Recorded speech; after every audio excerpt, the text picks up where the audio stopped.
দুই নম্বর লজিক হচ্ছে, ধরেন আমি অত্র অঞ্চলের একজন মেম্বার চেয়ারম্যানের উপর ভরসা করলাম।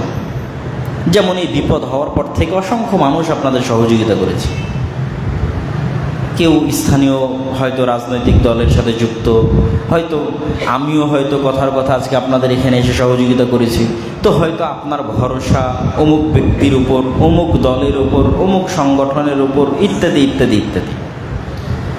তো আল্লাহ সুবহানাহু ওয়া তাআলা লজিক দিচ্ছেন যে আজকে আপনি যার উপর ভরসা করতেছেন, এটা আমি নিজে ফিল করেছি, এই ব্যক্তিগুলোর ক্ষমতা নির্দিষ্ট এরিয়ার মধ্যে সীমাবদ্ধ। আপনার এলাকার চেয়ারম্যান আমাকে রাজশাহীতে কোনো হেল্প নাও করতে পারে, আবার বাংলাদেশের প্রধানমন্ত্রী আমাকে আমেরিকার মাটিতে কোনো হেল্প নাও করতে পারে। দুই নম্বর হচ্ছে, আমি এমন জায়গায় আছি যেখানে কোনো ফোন ইউজ করার ব্যবস্থা নাই।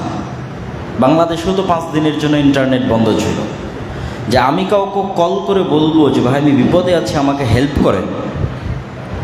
আমি এমন মরুভূমি, এমন জঙ্গলে আছি যেখানে চলমান পৃথিবীর সকল কানেকশন সিস্টেম লস, ডাউন, অচল।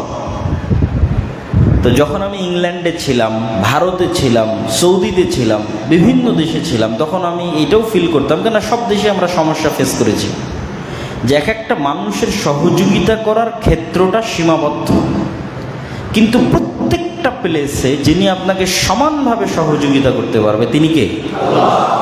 আল্লাহ।